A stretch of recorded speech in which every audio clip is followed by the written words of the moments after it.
All right, here we go.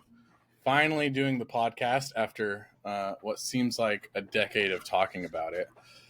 Um, as an introduction, this is the Line Drive Baseball Podcast. We're just two guys that have their mental health forever tied to baseball and the outcomes, and we like talking about it. We talk about it every day, so we kind of just want to talk about it with you guys, and hopefully that's something you enjoy. I'll go first on introducing myself. My name's Evan. I am a diehard Giants fan. The ups and downs, the greatness and glory, and the pathetic years that in between. And we'll turn it over to my co-host. Yep, I'm Brian. I'm a Cardinals fan, so we're not going to fucking talk about last year, okay? I don't know what happened last year. But we live in Kansas now, so we kind of support the Royals just a little bit. So occasionally we'll have the Bobby Witt Jr. jersey, Mr. Bobby Bags, staying in Kansas City up to maybe 14 years. It's a big signing for Kansas City there. What an extension. He deserves it. If anybody deserved it over there, it's him for sure. That's going to be the face of Kansas City for a long time. Not that other guy who sounds like Kermit the Frog in the other sport. Don't make me put it on. I'll go get the Mahomes jersey. We'll take Nato off. He's just mad. But we're here for baseball I'm today. Sad. We are. So what we were thinking about doing is we're going to go through and as an introductory podcast, go through and discuss our picks for each division, kind of what we think is going to happen this year. Although there is still some big names out there unsigned, so that could really shake things up. That could really change things up, especially for my Giants, who I expect to sign at least one more person. I expect Matt Chapman to be a Giant at some point soon, and possibly Montgomery or somebody else would be really nice, but who knows? Hell yeah. We've gone after everybody possible, but we've swung and missed on big names such as Arson Judge and the fiasco with yeah.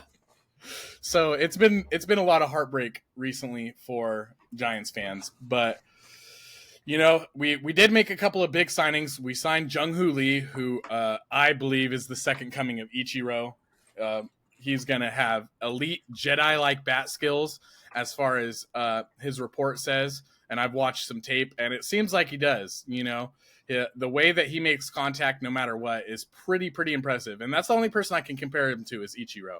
But so we have a couple things to be excited about. We got that Robbie Ray trade, but that's not coming till probably after the All-Star break. So it's going to be interesting to see how that works, how Jordan Hicks works out as a starter. We're going to see a lot of Cardinal legend Jordan Hicks, baby. Yes. We're going to see a lot of interesting stuff coming this year, but we're going to start off with my division, the NL West. What we think it's going to look like and who our picks are to win the division. You want to take off? Obviously, I think everybody assumes that the Dodgers are going to win that division. But you know what? After the season they had last year, after making it to the World Series, my pick's going to be Arizona, dude. I think Arizona's going to shock the fucking NL West, and I think they are going to be the next big thing. Because the Dodgers are going to choke. They're going to choke. You can't rely on Yoshida or Yamamoto. There's too many Japanese players that have the same fucking last name similar. But yes, no, Yamamoto, he's never pitched in the bigs before. Yeah. And they're talking about him like he's going to win Cy Young. So I feel like it's kind of like a movie at this point. Dodgers, unless you're a Dodgers fan, they're the supervillain. They're the ones that have all the resources, spend all the money, and have every possible player. And in every movie, what happens? The villain finds a way to lose to the good guys. And I feel like that has to happen. And that's why the Dodgers choke every year. They put all this money in and choke in the playoffs every single year. Now, saying they're going to lose the division, that's a hot take. But I could see it. Arizona's good. They're going to be good for a long time. With my luck and the Giants' luck, Jock Peterson will probably bounce back and have 45 home runs this year because that's just how things work. In our clubhouse, he plays Filipino poker and blasts music after losses instead of doing homework on pitchers. But he's going to go over there and become Aaron Judge probably. That's just how things work. So I don't. That's not that crazy. They need pitching. I Yeah. mean, they got Eduardo Rodriguez in free agency. Yeah. They have Merrill Kelly, who's he's a solid 2-3 guy, and they have Zach Gallen at the top. But Yeah, like and I said, that bullpen, man. That Brandon, how do you say his last name? Fad? Yeah. Pfaadt. I think that he's going to get better too. He struggled a little bit, but looked really good at times, and I think that he's only going to get better. Well, that's the thing, man. They got a lot of young guys. That's why you can't. I can't cancel. I can't throw them out. Like Gabby Moreno, bro, came out of nowhere last year. Made that Dalton Varsho trade look like a huge W for the Diamondbacks. And obviously, you still got your veteran in the infield, Ketel Marte. You know, they signed Suarez. You don't know what you're getting out of Suarez. Christian Walker, he's a 30, 40 home run guy. He's a stud. You have Lotus Gurriel. You have Alec Thomas, Corbin Carroll. Jake McCarthy did really good in the postseason. Pavin Smith, Gennaro Perdomo. You know, like they got a lot of guys, dude. They got a lot of dogs. And they remind me a lot of the Phillies. They remind me a lot of the Phillies. That makes sense. It's really impressive to me because obviously the Diamondbacks are known. Their ownership does not want to spend money like the other big dogs. I think they've increased that a little bit now with the success. And they have this situation where they are trying to just build off of young guys without paying that money. But I think that especially if they have another good year and then ownership sees the opportunity and spends a little bit more money, I mean, man, this division is going to be insane. If Giants are going to try to sign at least one or two more people. They're going to be good. They're possibly going to be a 90-win team in third place in that division, which is insane. The Rockies are the Rockies. I don't know what Intel. What's the Avalanche owner? Who's the guy who bought all the other teams? Stan Kroenke. Fuck that guy. Unless he comes in and buys the Rockies, I don't see them competing in this division for the next 20 years. But Padres, they have great pieces. They just seem to not be able to put it together somehow, but they have great pieces. Everybody in this division besides the Rockies is possibly a great team. So it's going to be interesting to see how this division plays out. I think the reasonable thing to say, you did the hot take. I'll come in with reason on this one, even though it makes me want to throw up. I think the Dodgers are going to take this division. They're probably going to win 107 games, but then they'll lose to the Reds in the wild card probably. If that's about how I see that going. Well, the reason why I say Arizona, after the All-Star break, Arizona just fucking lost it, dude. They were neck and neck with the Dodgers up until the All-Star break, and then they went on a horrible stretch of baseball.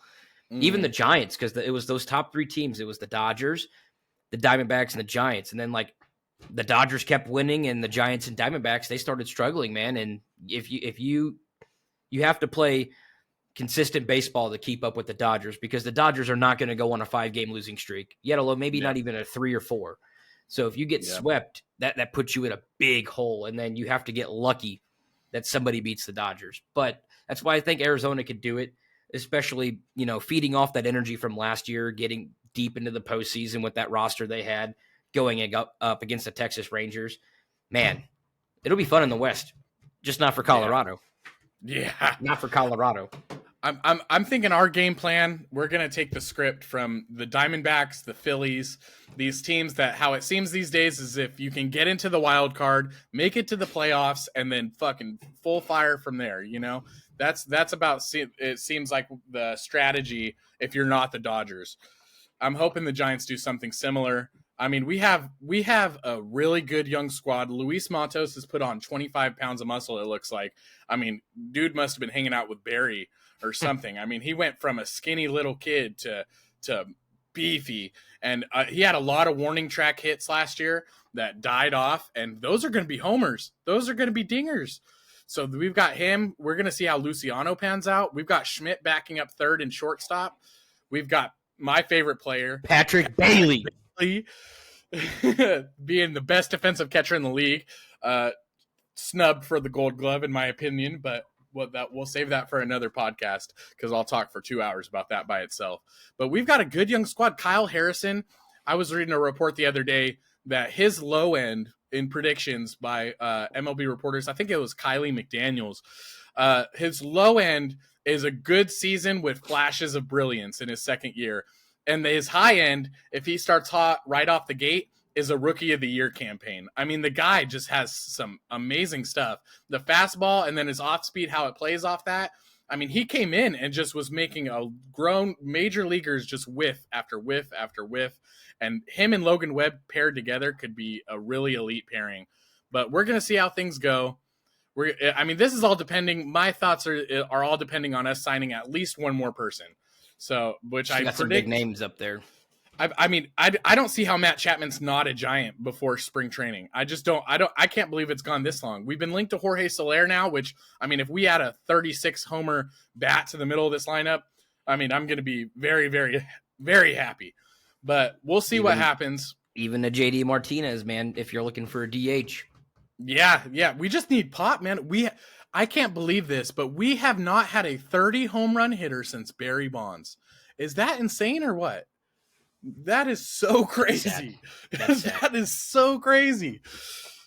All right. Well, if we stay talking about the NL West, I'm going to rant for 2 hours, and we have 5 more divisions to get to. So let's move on to the NL Central. Ooh, this is going to get really personal really quick. This is going to get really personal really quick.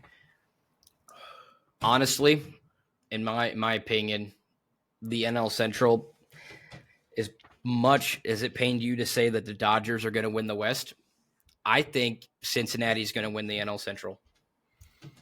I think they have an ungodly amount of talent to push them over. I don't believe in the Brewers anymore. They lost Corbin Burns, and Woodruff's probably out the door too.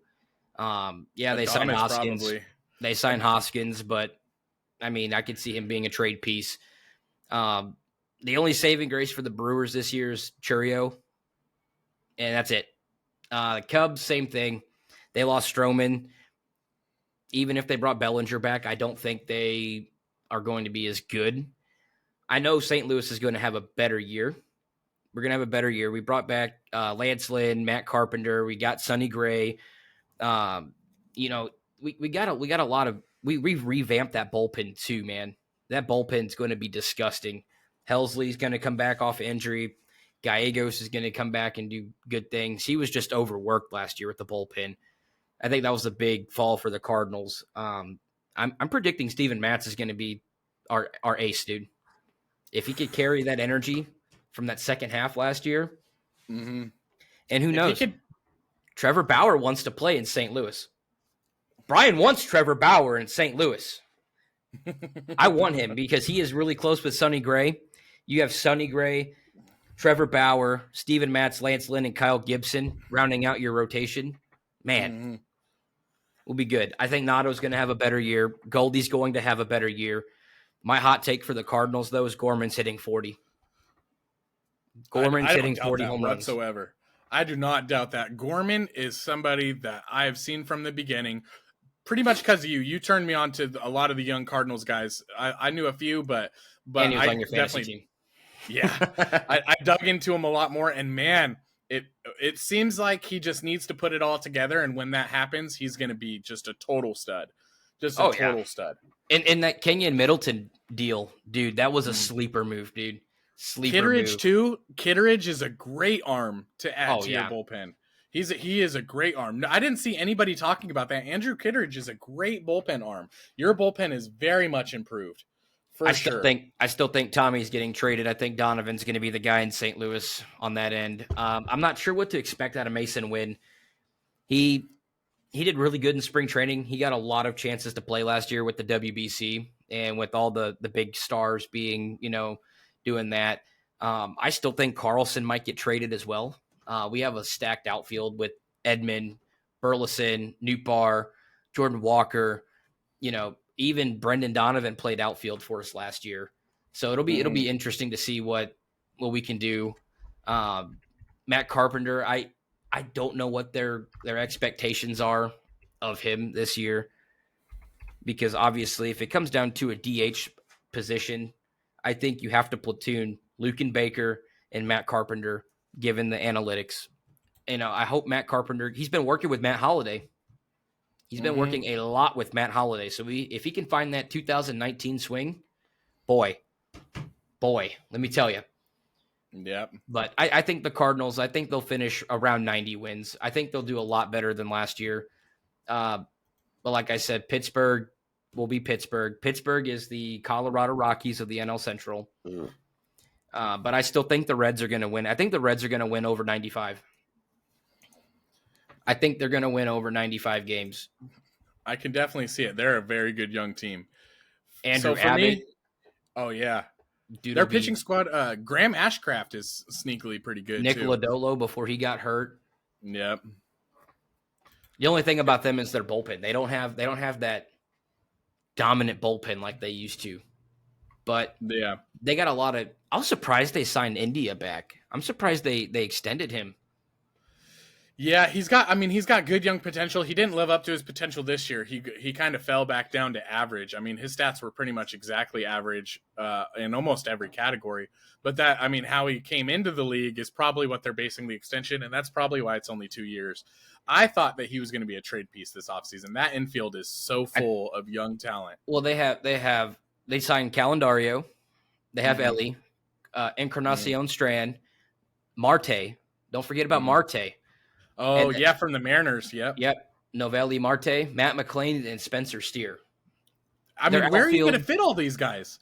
I mean, what is going on? How are you going to fit all those guys into an infield? I mean, you only have one DH, man. Unless somebody's going to learn right field, I don't see how that's going to happen. You're going to have to move somebody at some point. That's just too many great infielders for you not to improve the rest of your team. So I'm really not sure what they're doing there. But I guess which one do you let go? India is the obvious choice out of all those people. I think India is the one that I would trade first. But right. And not only that, but Cam Collier. Cam Collier is super highly touted. I think he's like another probably year and a half to 2 years out. But he's a really highly touted prospect and looks really, really good too. So he's on the horizon. I mean, man, you can't just field a whole team of infielders out there. That's not going to work, no matter how good they are. You think the Brewers might trade Yelich? I think they should. They got Churio, Sal Frelick, Garrett Mitchell. Bro, they have a lot of young guys. If I'm them, I don't know. I feel two ways about this.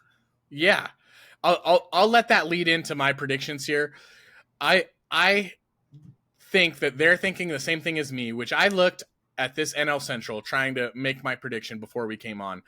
And I don't think I've ever seen as much of a wide open division. I mean, if you go top to bottom, I think any one of these teams, the Brewers just traded off people, but I think that they still probably think that they can compete in this division because nobody's running away with it. I think the Pirates think that they could compete in this division. They obviously are making more moves than the Pirates usually do. The Pirates usually do not make many moves at all, and they went out and they got Chapman. They went out and got Martin Perez. They're going out and they just signed Yasmani, which I don't think that that's a needle mover. But at the same time, it tells me that they think that they can compete in this division. I think everybody sees that this division is wide open, and the Brewers really have two trains of thought here. They can either play into look the for the future. Yeah, that too. Maybe that's what they're thinking. That might be their plan here at this point is like, hey, this division's wide open. If we're still in it at the deadline, then we're going to push. But if not, then we can start shipping off these pieces because, otherwise you have Yelich that had a bounce back year. If Yelich can look even close to what he used to look like, then he's a huge trade piece, and somebody's going to pay up for that. Adames is a huge trade piece. Somebody that, of course, like the Dodgers or somebody like that, as the year goes on, is going to see that and be like, hey, say Gavin Lux isn't working at shortstop or he's subpar. They're going to give you a haul for Adames. They somehow have the most eternal replenishing farm system that's ever existed in baseball. They just have top 100 prospects forever. So they're going to go out and get those guys. But I think that at the end of the day, go ahead. I think it depends, though. I'm not going to count the Pirates out because if they just say fuck it, Paul Skeens, You're not going in the Yeah. farm. You're ready now. Yeah. That could change a lot, man. And Paul Skeens is disgusting. O'Neal Cruz got hurt last year. Mm-hmm. And Ke'Bryan Hayes had one of the best years of his career. I love Ke'Bryan Hayes. Mm-hmm. He reminds me of a lot of Arenado. There's no mistakes on defense with him. He is going to be the next platinum glove at third base. And then they still got Henry Davis. Henry Davis was low-key really good last year, man. I wonder if he's going to move back to catcher because they have the need. They got Yasmani, but I don't see Yasmani being their starting catcher. So, I mean, he was playing right field last year with Endy Rodriguez coming in and catching. Mm-hmm. But since Endy got hurt, I think that they're probably going to move Henry back over to catcher and have Yasmani back him up as a mentor and veteran presence there for him. I mean, man, I'm gonna. I don't know if this is a hot take, but I think, and this is based on something that hasn't happened yet. I think Cody Bellinger is going to sign back with the Cubs, and I think the Cubs are going to win this division, but it's going to go down to the very end. I know you don't want to hear that, but I think that it's going to go down to the very end, and I think that the Cubs are going to win this division by maybe a game. I think that it's going to be neck and neck, probably Cardinals, Cubs, and Reds. But I think that they have a little bit more experience, and I think that Craig Counsell is the manager that's going to really get the best out of this young squad. You've got Pete Crow Armstrong that's going to have his first full year up here. They've got Caleb Killian that might be coming up. Justin Steele is one of the most underrated pitchers in the game right now. He had such a good year, and nobody really talked about him for Cy Young. Nobody had him in that discussion. But if you look at his stats, man, did he have a year. Man. Yeah, he had a hell of a year. I will give him that. But like you said, he got overlooked a lot last year just because of where he's at and the amount of pitching that was so good last year. Because I mean, their bullpen was still pretty solid last year. Mm-hmm. They had a lot of good young pieces come up and perform, and I think that. Yep, I think that they're going to put it together. I think that my prediction is fully based on how impressed I've always been with Craig Counsell as a manager. Before we signed Bob Melvin, there was rumors that he could be going somewhere else. Before we really knew all the craziness that day, for a couple hours, it was like, oh, it's the Mets. Oh, it's not. And then it ended up being the Cubs. But I was hoping that we would make a move for him. He has been one of my favorite managers to watch. He's always been really, really impressive. And I think that he's going to take this Cubs team to the next level, especially in such a wide open division. I think that he's going to be the one that's able to lead. I don't think I trust any other manager in that division, especially that guy named Ollie. No, I don't even trust him, dude. I think Yachty should probably take over as soon as possible, but we will see how that goes. But I trust Craig Counsell to lead the way. I think that he's going to take them to the division lead. I don't think that they're going to go far in the playoffs. I don't think that they're built as good as some other teams, but I think that they're going to take that division. And I think my opinion, the key X factor for the Cubs, I think it's got to be a guy named Christopher Morel. I think because he was really, really hot, and then he just fell off the face of the earth. Mm-hmm. If he could stay consistent, and you get Nico Horner back, and Nico does what Nico does and gets on base, I mean, I'm not really impressed with their roster, but they have a solid roster. Yeah. Because Patrick Wisdom, he's not a good defensive third baseman, but he hits fucking bombs. Mm-hmm. You have Dansby Swanson. I mean, Nick Madrigal, I mean, he was a top prospect for the White Sox, and he just could never put it together, but he's still a great defensive player with really good speed. But you never know. You never know. And their outfield, I think Pete Crow is going to be amazing.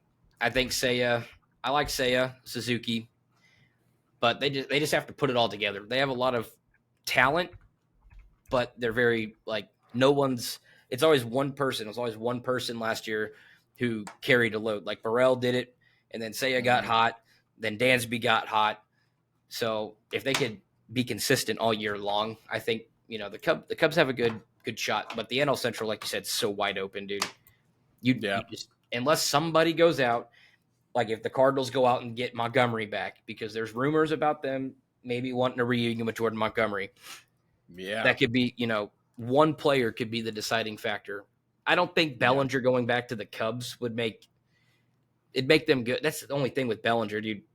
He had one good year, and I think that's what a lot of teams are so risky on giving him that big contract, because he had one good year. Yeah. You're taking a big gamble.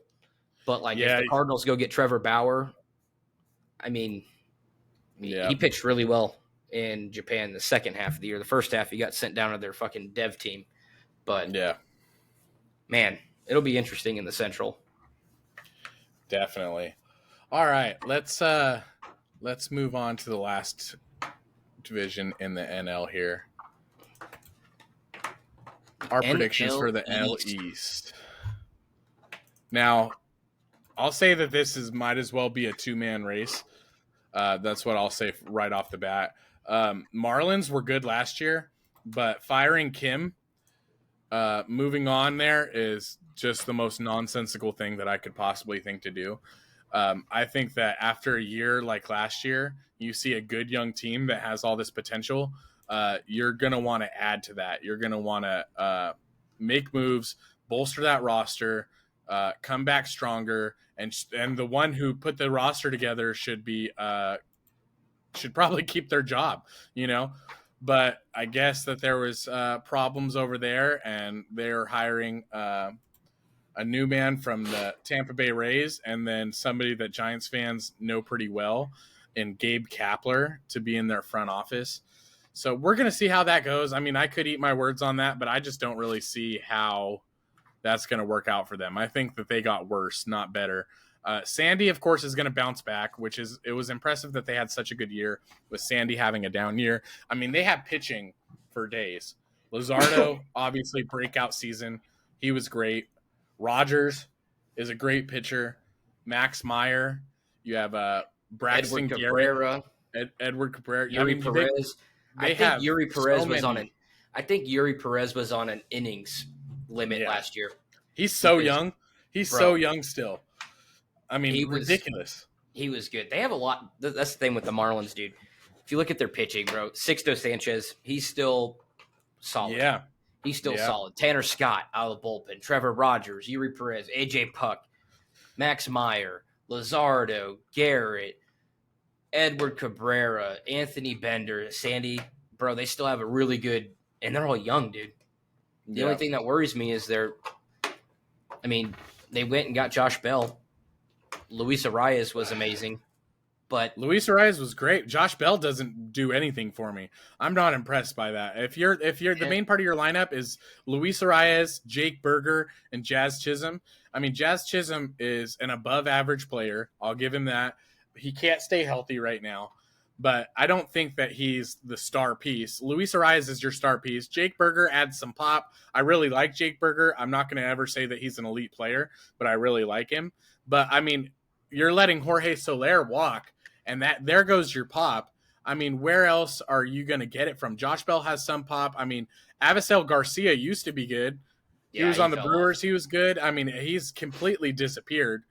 So it's hard to see where the runs are going to come from with this squad. I mean, I guess I can't talk too much because the Giants back in the day, that was their whole strategy, was like, we're going to overpower you with just impressive pitching, and we're going to get timely hits and single you to death and just play baseball that way. And I guess that they might be looking at it like that, but it's hard to win like that these days. It's very, very hard to win like that these days, especially in the NL East. You've got the Phillies and the Braves that are going to run away with this. I mean, the Braves, I'm sure that's my prediction for the NL East, is the Braves obviously are going to win that division again. They're just really, really good. I think Chris Sale is going to bounce back and have a good year for them. It's going to be really, really interesting. Of course, the Phillies, they're really built for the playoffs. They're built to get a wild card team and then bully you in the playoffs. That city gets behind them. It's pretty amazing to watch how crazy that city gets cheering them on. But I mean, I don't see how the Marlins are going to compete. I mean, maybe a last wild card, maybe. You know, I don't even know if the Mets or the Nationals are worth mentioning right now. I don't think the Mets are going to be good. The Nationals are rebuilding. I mean, you've got some young pieces over there in Washington. They might be good again here in a year or two. I think that they did better than people thought last year. But I don't think that they're going to compete in that division this year. I think that it's going to be Phillies Braves. You're going to see that rivalry get more and more heated. But I think the Braves are going to win regular season play. I think that they're going to win the division. I don't see the Phillies or anybody else beating them in the regular season. And then the playoffs are a crapshoot. Now the Mets, looking at their roster, they'll get Edwin Diaz back, but I mean, he's bullpen guy. You look at their rotation; they have Jose Quintana, and they got Severino, and they have Senga. But again, same thing with the Marlins, dude. Like, yeah, they have Lindor, but Lindor, in my opinion, has not been the Cleveland Indians, Cleveland Guardians version of Francisco Lindor since he went to New York.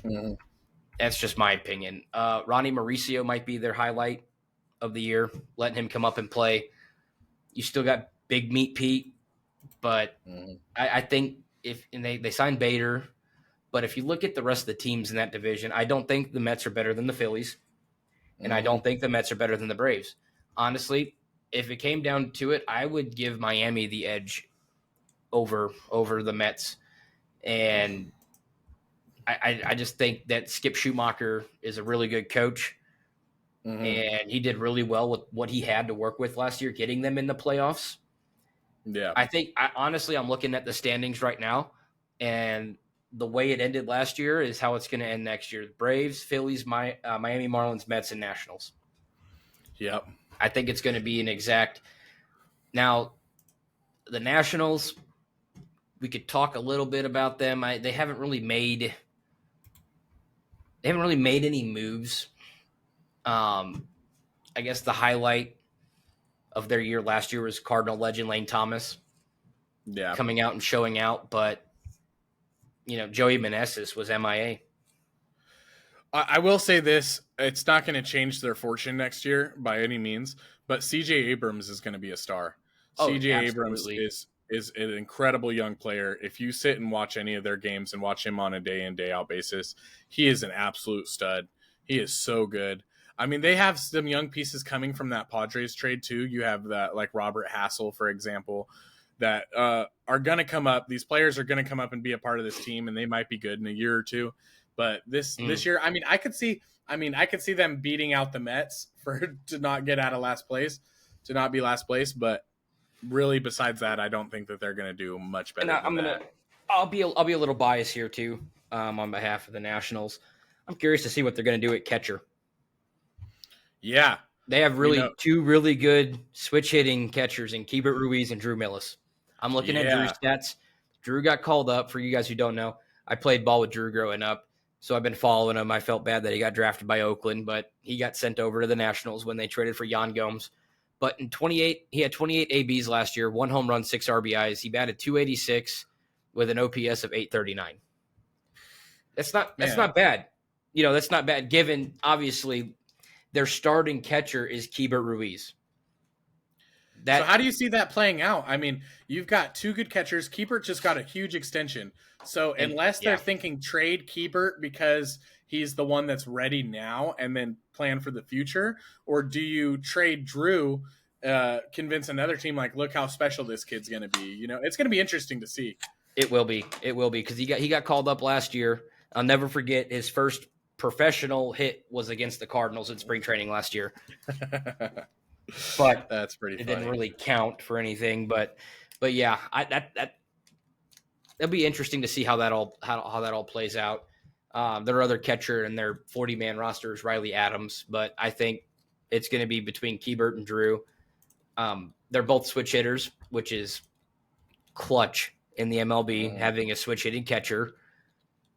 They're both really good defensively, but it'll be interesting to see. But outside of that, Josiah Gray has not impressed me one bit. They're still stuck with Patrick Corbin. Yeah. And he's good on MLB The Show, but not in real life. Oh, yeah.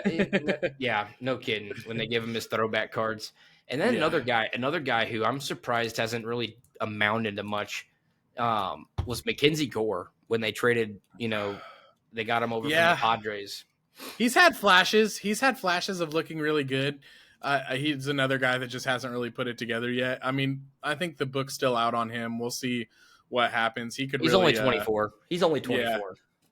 So he could come back, but I mean, I don't even know what's happening with Strasburg at this point. Has anything been announced on what's happening with him? I know they were going to do a retirement ceremony and he was going to walk off with all this glory and everything like that. And they got in an argument about some details on this contract, on what they were going to pay.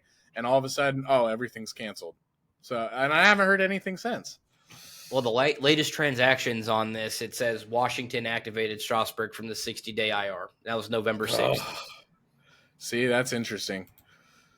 After all that, they were announcing a retirement ceremony and all this stuff. And I think that he was like, hey, I still want my money.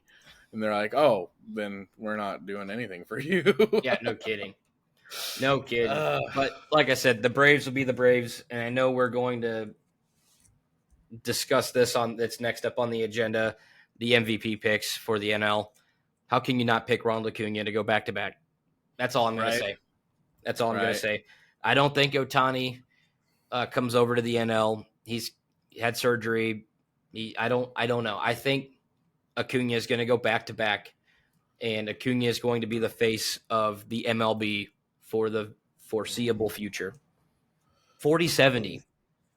40-70. Insane. Dude. I think he's the obvious pick. I think that I'd agree with you on there. What I will say is, though, if Bryce Harper stays healthy, he has just seemed to be playing with this fire, this just insane power underneath. Like, man, if he can have a full season healthy and really tap into his full potential, I can see him doing it. But, I mean, it all depends. Is it safe to say then you think the MVP is coming out of the NL East? Yeah, I'd say almost assuredly. I think that the Dodgers have 3 players that could get NL MVP, but I don't think that they're going to stand out enough to do so. And maybe that's because they're all on the same team. I don't know. But I don't think that Mookie's going to win the MVP. I don't think that Freeman's going to win the MVP, although he is, as weird as it's going to sound, I think that Freddie Freeman is still underrated for how good he plays on a regular basis. But he doesn't get the attention. Well, and it's because he plays on the Dodgers. Yeah. It's because he plays on the fucking Dodgers, because the Dodgers are so loaded. They are so loaded. Obviously, this year, hell, Mookie might not even get eyes on him because they have Yamamoto and Ohtani. Yeah. And they brought Glasnow over, so they're going to look at all their new toys all year long. But Freddie, dude, I watched, I think it was a Cardinals-Dodgers game towards the end of the year. It was on ESPN or something, and they were doing some they were showing some Freddie highlights, like just like career stats, season stats. Bro, he's pretty fucking good. But he doesn't get, since he's gone to LA, nobody's talked about him. But when he was on the Braves, everybody talked about him. And I swear, I wish he was still on the Braves. I wish he was still on the Braves, dude. In my reality, which makes me feel better, I think that he wants to still be on the Braves too. I think that the way that went down on the end. Oh yes, absolutely. With the agent, I think he's thinking the same thing, but he's stuck with what happened. So I'm sure he's making the most of it. But I'm sure there's a part of him that wants to be back on that Braves squad. So speaking of the NL East, how we're saying that MVP is bound to come out. I mean, I'm looking at the odds right here.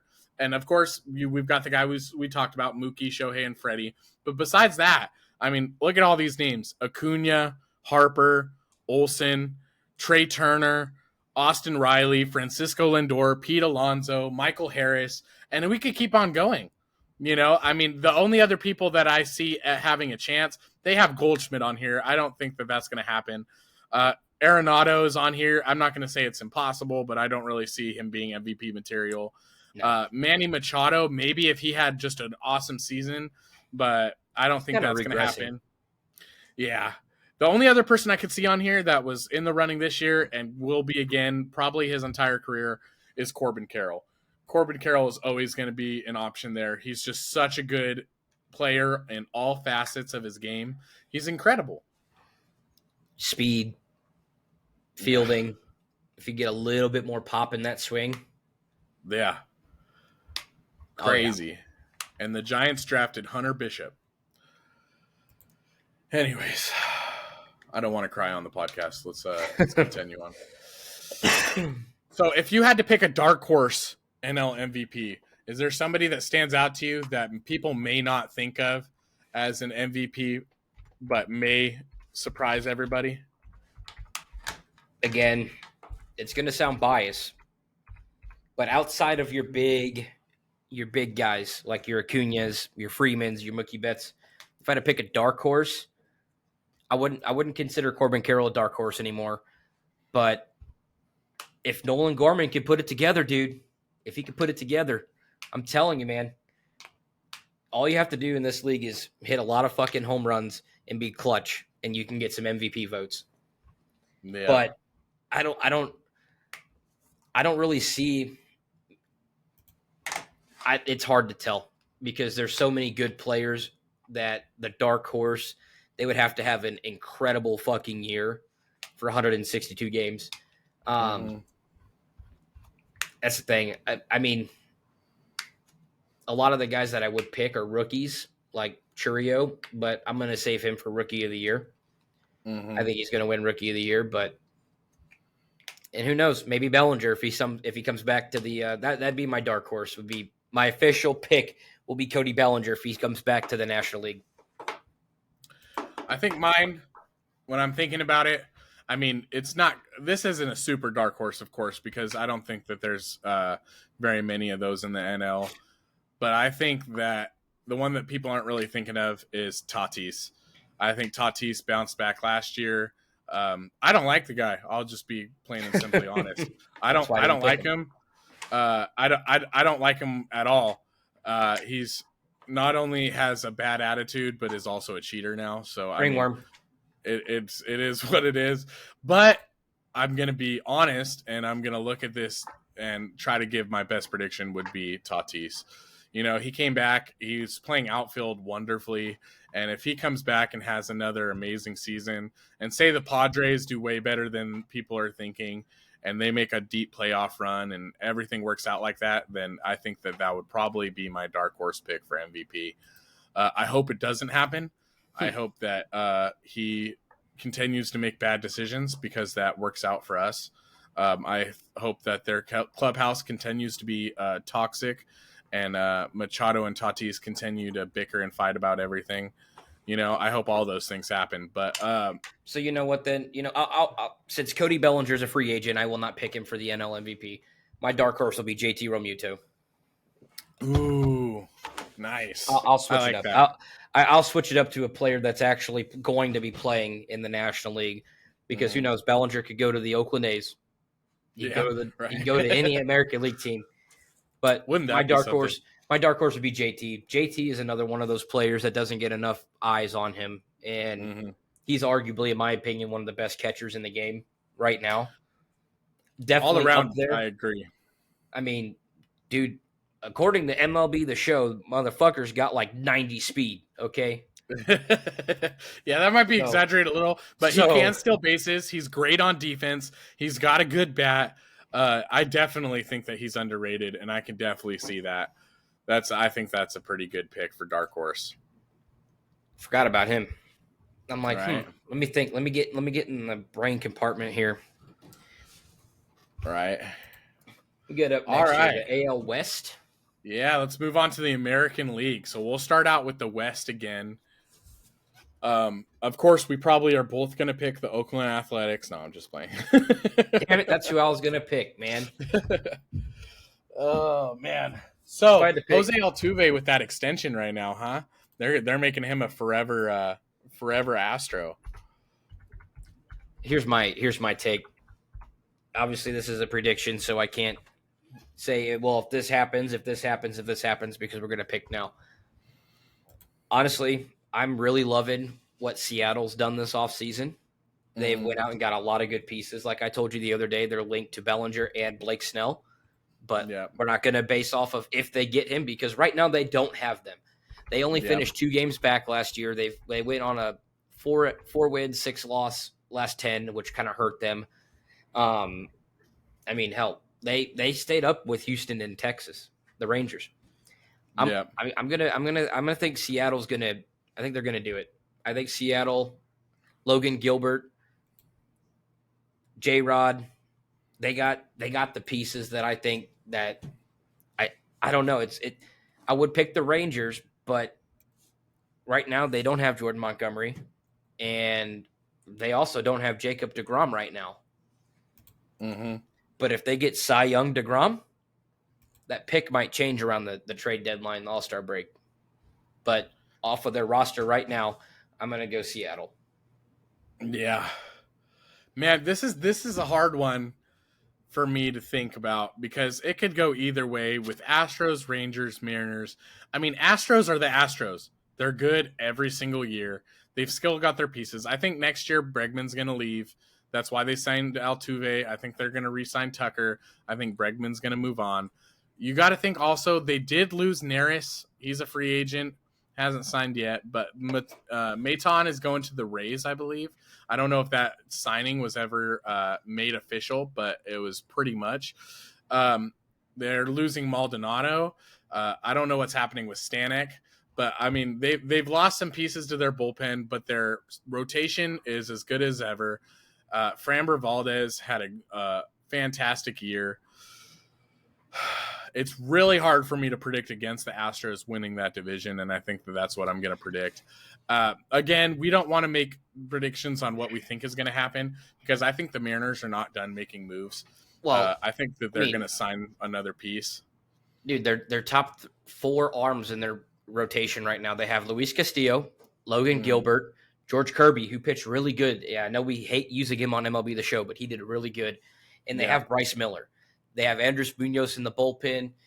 Maybe they need to work on their bullpen. Brian Wu, also very, very good, very young. I think he's only 23, 24. I think he just turned 24. But, they have Cal Raleigh behind the plate. Dude's a fucking beast. They have Mitch Garver also. J.P. Crawford had a really good year. They didn't go get that guy, but they got a lot of good guys to bring together. I love that they got Jorge Polanco. I love that. Yeah, they got Mitch Haniger, Giants legend, and then Julio. But I don't think they're done. They have a lot of money to play with, and they just traded Robbie Ray. I could see them trading Robbie Ray and bringing Blake Snell. If they bring Blake Snell, that rotation's top in the AL West. Oh yeah, if they sign Snell, it's over. That rotation might be the best in baseball at that point. Or if they bring over Bellinger, bro, your outfield. I think Mitch Haniger will have a bounce back year. Oh, but you have your corner. You have your corner outfielders. You have Julio and Mitch Haniger, and then have Bellinger in center field. You got to give. I think what the Seattle needs to do is give Julio some protection in that lineup because he's the only one that has a threat. He's like the threat. You could pitch around Julio and get to the next guy. But again, I don't want to count out Texas because they spent millions and millions of dollars on 2 players that won them the World Series. Yeah, it worked. And they've got Bochy. Bochy's the best manager of all time. So, I mean, that one could go either way. I just, something tells me not to predict against the Astros. But that one could go any of those 3 ways for sure. And then playoffs comes along and who knows, Corey Seager is just such a good player. Adolis Garcia, obviously, Cardinals legend. Don't forget the other Cardinals legend. They just signed Andrew Kisner, baby. Yeah. That was team captain for you guys. Yes, sir. But no, dude, especially their infield, dude.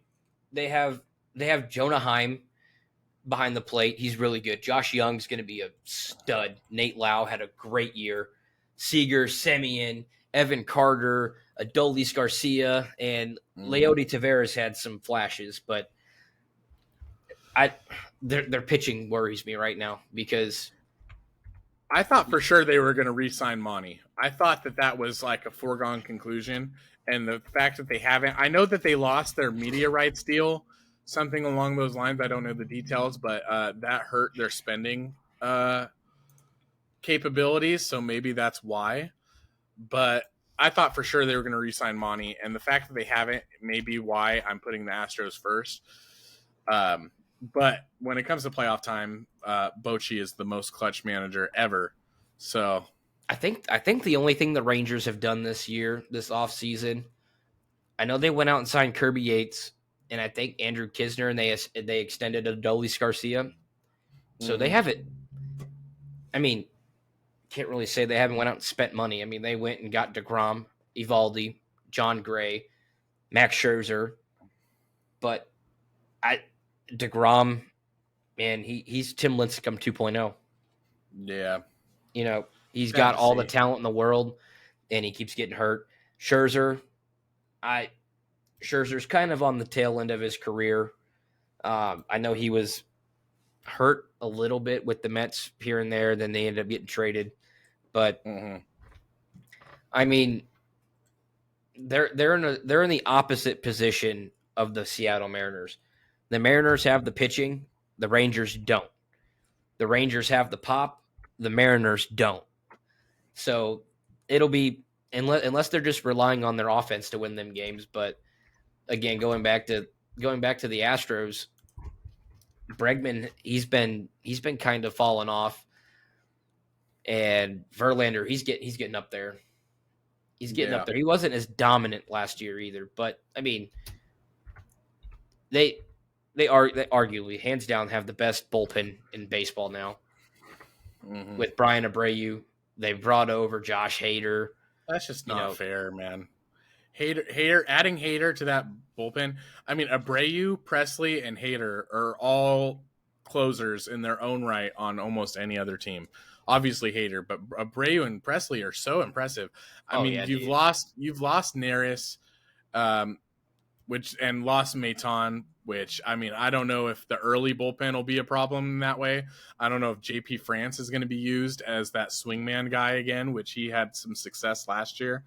But man, the back end, if you are losing to them by the time the seventh inning comes around, you're fucked.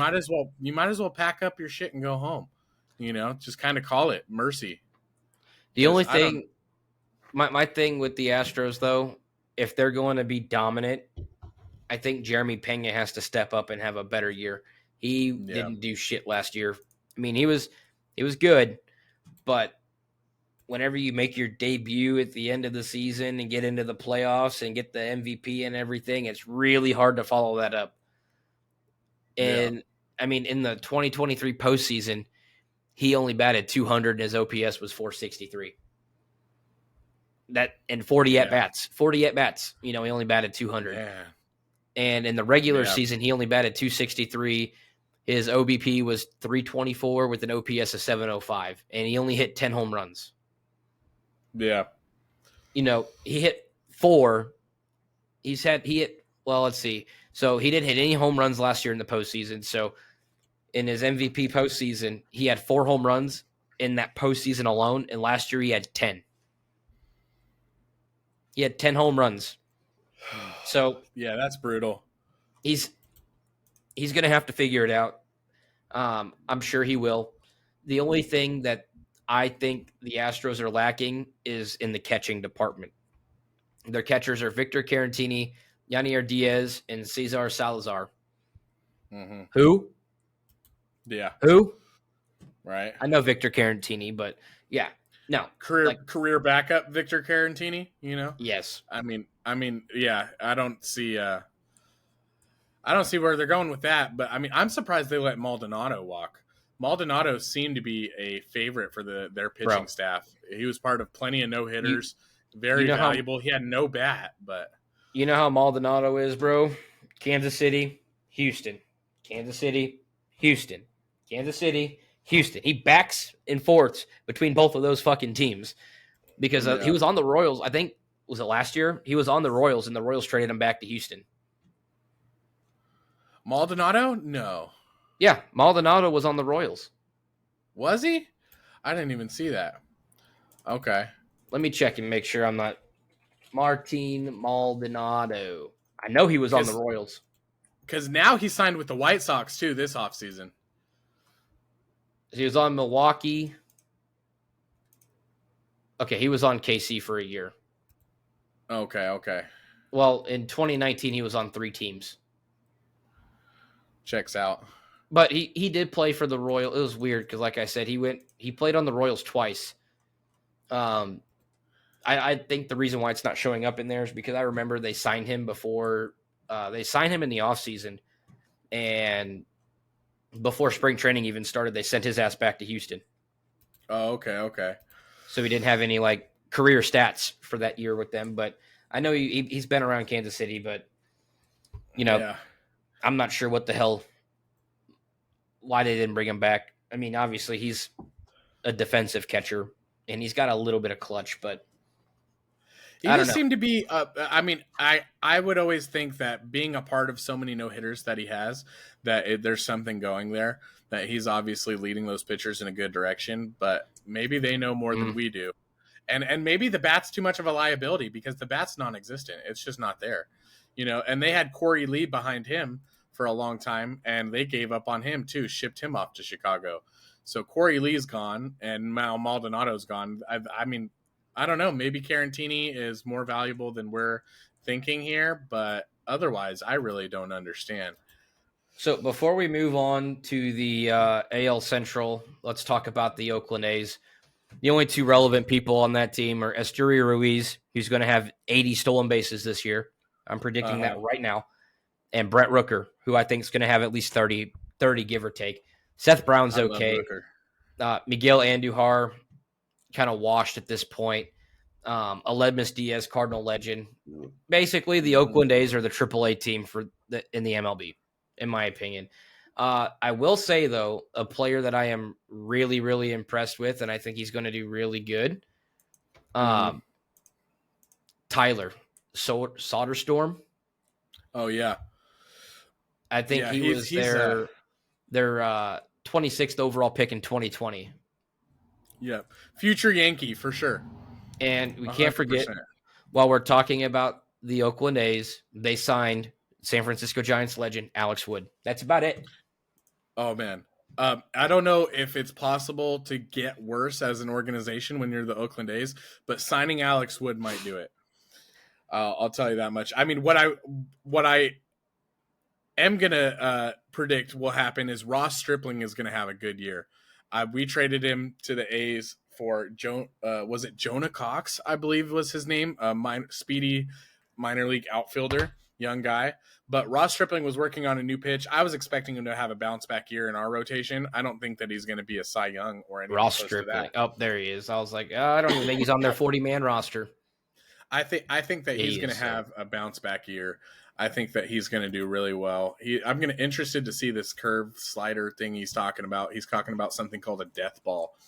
But so he might be a shining point. I don't even know where they're going to play in a few years. I just heard about the Las Vegas mayor telling them maybe they shouldn't move over there. They're like, you guys went 50 and 112. Yeah. And your run differential was negative 339. Maybe just stay where you're at, But to be fair, they finished the season 4-6. Oh, hot. Oh yeah. 38 games out of the wild card and 40 out of the division. Man, almost there. Real close. Almost. But yeah, I guess for the Angels, I guess we could talk about Mike Trout. As much as I want to see him wearing the Phillies uniform, I believe he's going to ride or die with the Angels. I don't think he'll that's ever just get the traded. type of guy he is. I respect it. It sucks. It sucks for him. It sucks as a fan. It sucks for us to watch. But at the same time, you can't help but respect that he's going to do that. That he's not pushing his way out like so many other people these days. And my thing is, dude, and I know I've told you, if I ever got drafted to a professional sports team, obviously, if you're a mid player, there's a chance you're going to get traded. But if I was coming up and I was Mike Trout and I'm hitting fucking nukes, I'm winning MVPs, I'm winning gold gloves, and I know damn well the team's not going to fucking trade me, I would ride or die with that team because they're the only team that gave me a chance to prove to the world who Mike Trout is. But, obviously, like if you're a younger guy, you're just kind of an organizational depth piece and you're going to get traded. That's out of your hands. But like if I'm a superstar caliber, like a Ronald Acuna Jr., a Even guys like Albert Pujols, I was pissed, dude, when he left. I was glad they brought him back, but his legacy is not the same in St. Louis because he spent all that time in LA.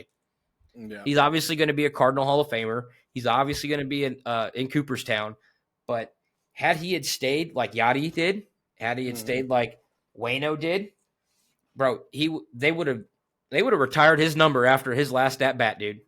But the fact that he went for more money in SoCal kind of messed up his future with the Cardinals. I mean, obviously he still has a big role in the organization and whatnot, but if I was in that position, I wouldn't go chase a bag.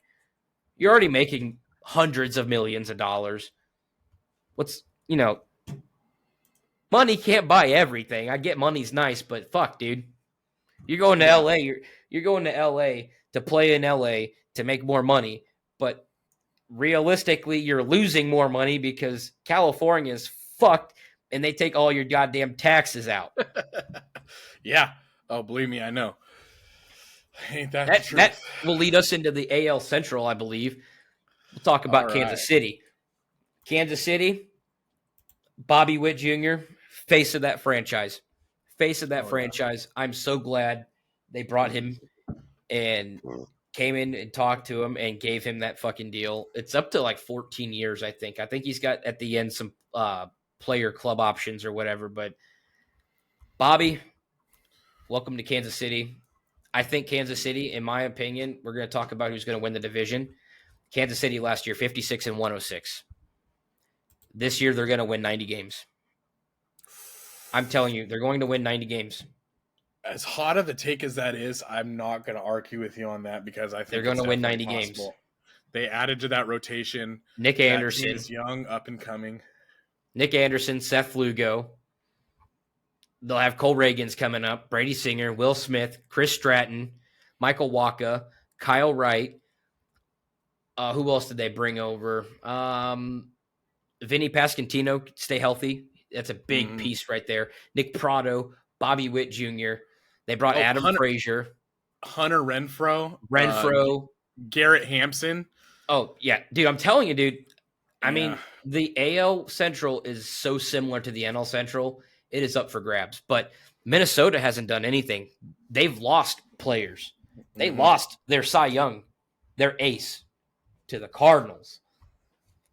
Detroit, they signed Jack Flaherty. He's a fucking bum. Okay?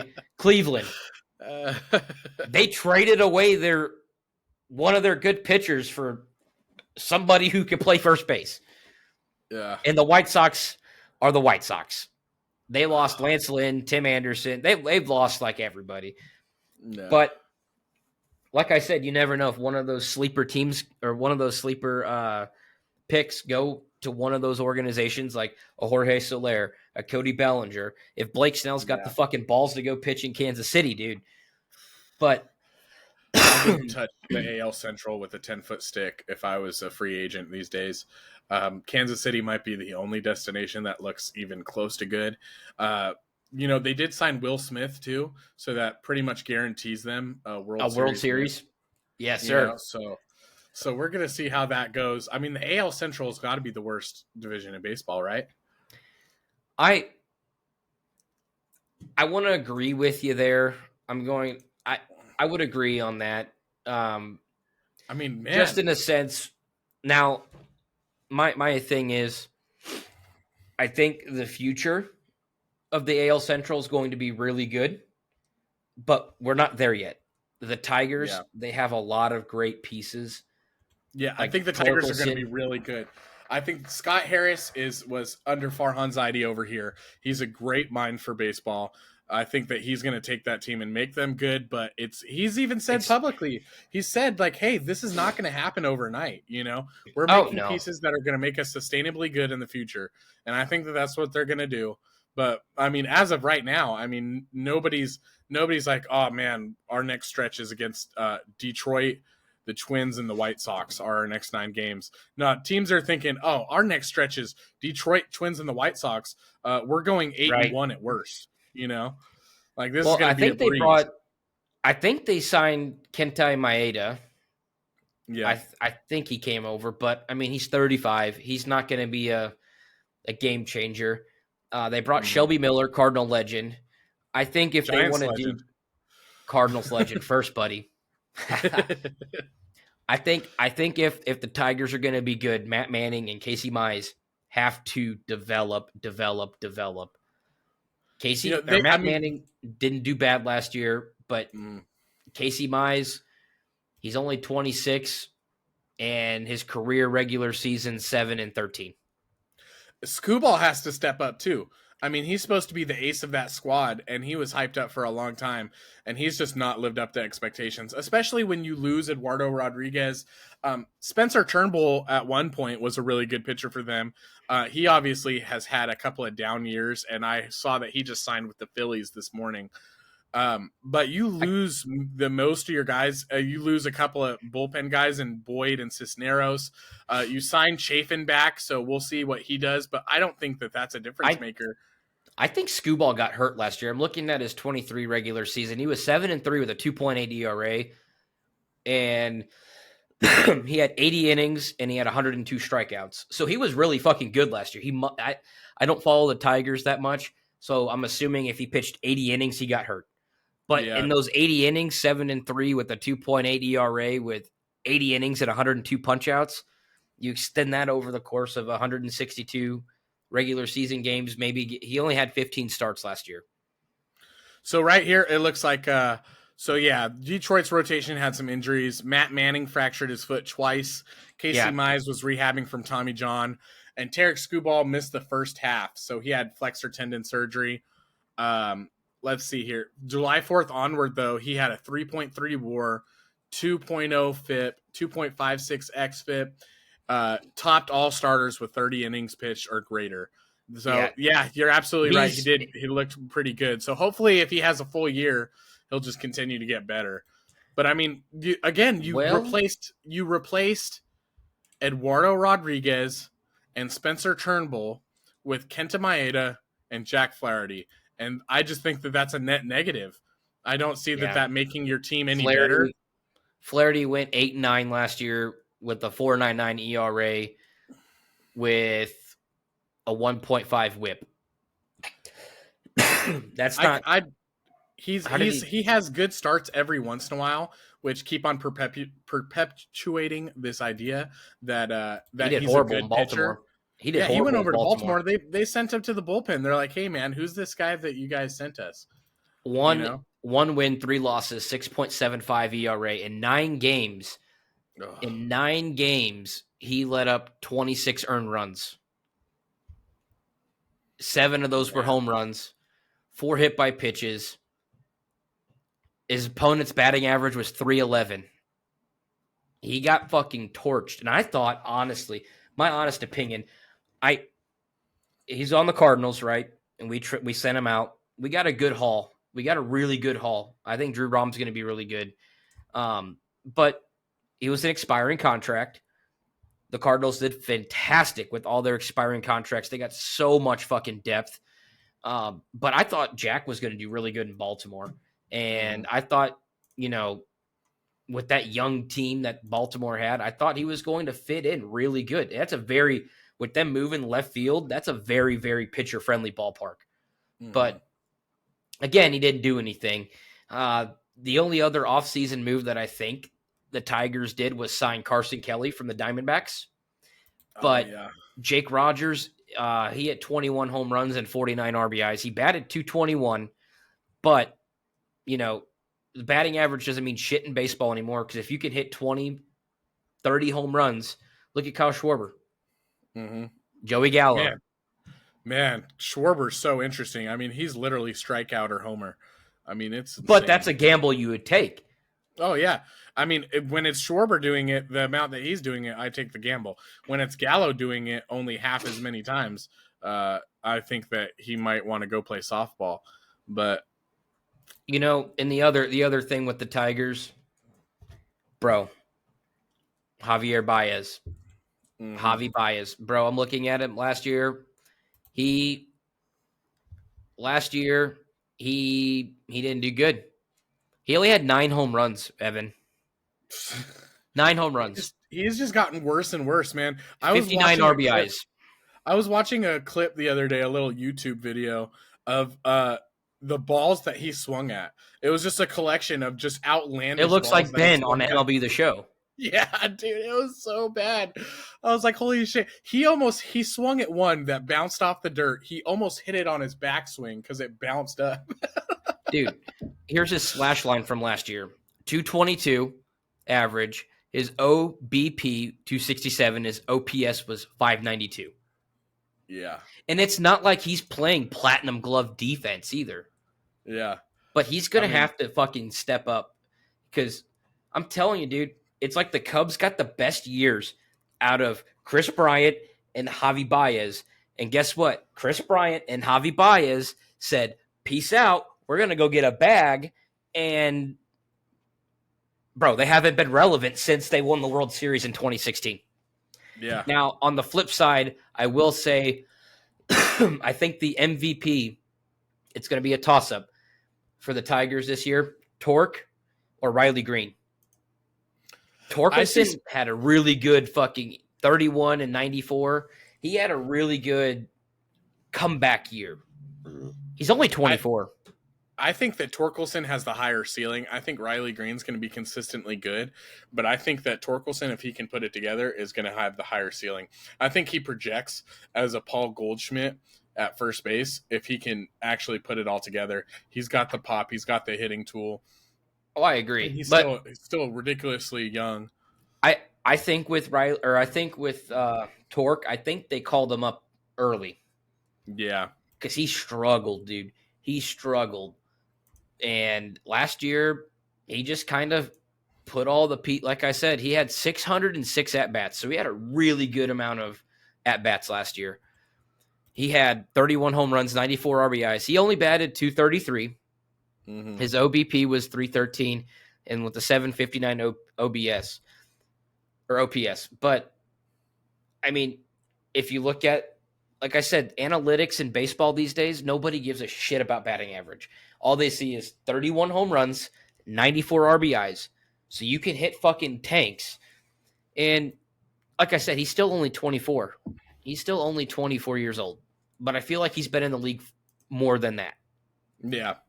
And then Riley Green, he's only 23. He only had about 380 at-bats, but he batted 288, and his OPS was 796.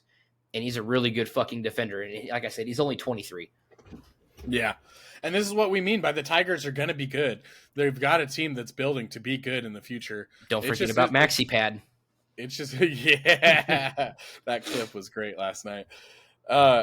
You know, they've got the team to be good in the future. They're just not there yet. And I think Scott Harris is building a team that's going to be sustainably good, and it's going to work out for them in the long run. But right now, it's just not there. And then it's not going to be this year that they're impressive. Now, before we leave the AL Central, we don't want to disrespect our best friend, Benjamin. Yep. So let's talk about the Guardians real quick. What did happen, what we think should have happened. You know, I will say first that the hiring of Stephen Vogt is a great hiring. I think he's going to be a great manager, Giants legend. He's just got such a good temperament. He's just one of the guys. He really has a way of connecting with the guys. For as far as I've read from a lot of people's point of view, he really connects with people. He's a really personable guy, and I think he's going to be a great leader of men over there in Cleveland. What I will say is I'm kind of confused on this year's offseason for them. It seems like they did neither path of, hey, we could either go for it and try to improve this offseason and sign some people and try to take this this mediocre division because it's wide open. Or if you don't think that you're there, start shipping people out, you know, trade Bieber. Your guys. Yeah, Bieber's still, yeah, you know, start shipping these guys out and try to build back to be good in another year or two. But they've decided to do absolutely nothing. Their additions that have highlighted their offseason is Scott Barlow, which isn't a bad addition. I mean, you've got a good back of your bullpen. I'll give him that. But their Austin lineup is Hedges, atrocious. yeah.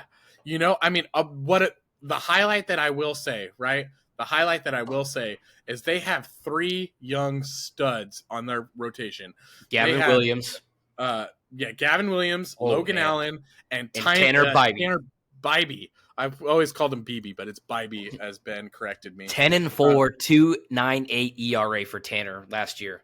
Yeah, 3 WAR, 3.52 FIP. I mean, Logan Allen had a 1.7 WAR, which was very impressive in 125 innings. Gavin Williams only had 82 innings, but he still had 1.1 WAR, and a 3.29 ERA is not bad. But these guys are just going to get better. So that top of rotation right there for them is really, really impressive, and it's something to if you're a Guardians fan, don't be too depressed. You have a really good rotation coming in. I also heard Bieber in some bullpens that he was doing recently got a lot of velocity back on his pitches. So that maybe he's going to come back and do really well. I don't see a situation where they don't trade him by the trade deadline. I think even if they do pretty well, they're obviously not pushing in for a division win. They're not pushing in for the playoffs. They're not making enough additions to tell me that they're going to go for it. I think that you should have traded your players already. But if you're going to try to be in the middle and wait, then I see Shane Bieber going by the deadline. We should mention also, we're talking about the 3 young guys that are just coming in that are really great. They also have already established Tristan McKenzie, who is incredible as well. He got injury bugged hard with his 16 innings pitched last year, but I mean, he's done really good whenever he's good, but he's been injury bugged. But outside of on their offense, you have J-Ram. I'm looking here. You got J-Ram, cool. You have Stephen Kwan, and I think the only other notable player is Andres Jimenez. Yeah. And Naylor is a great player. Naylor came out and had a breakout year. But looking at their roster, they have 1, 2, 3, 4, 5, 6, 7, 8, 9 fucking outfielders on their 40-man. Yeah. They've got Miles Straw, who couldn't hit a home run in a Little League field. Will Brennan, Gabriel Arias, Estevan Floral. They traded, or I can't remember if they traded or if they just put him on waivers. I think they put him on waivers. Oscar Gonzalez, SpongeBob fan favorite, who went to the Yankees, and then Yankees put him on waivers afterwards.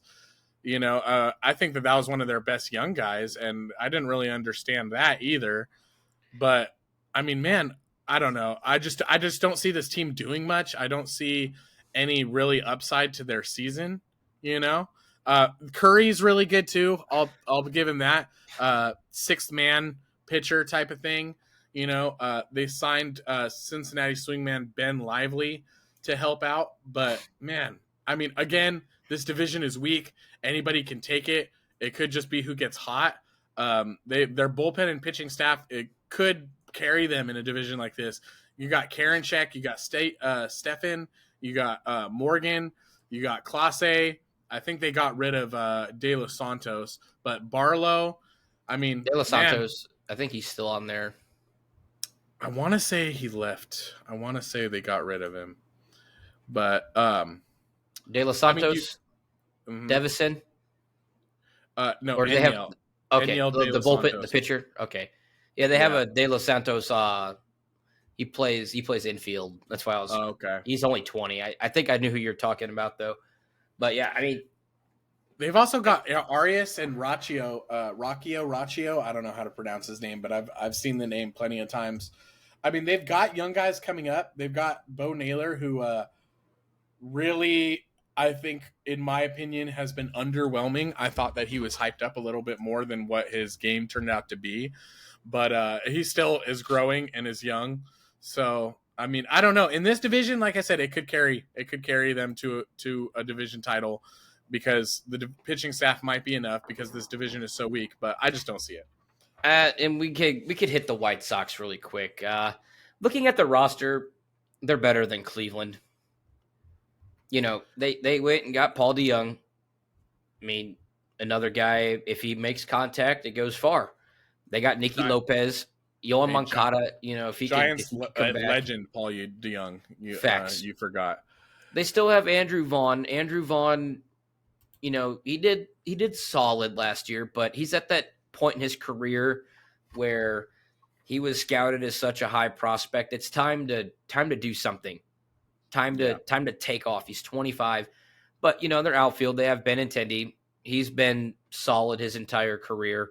They have Luis Robert and Eloy, if he could stay healthy, is their DH.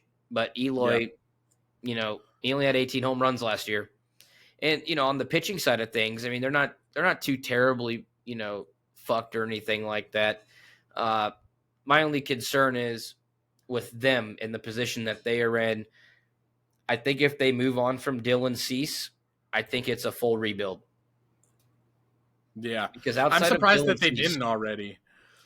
I really thought that was going to happen. I mean, obviously, I think everybody did. They reported rumors on it every day for about 3 weeks.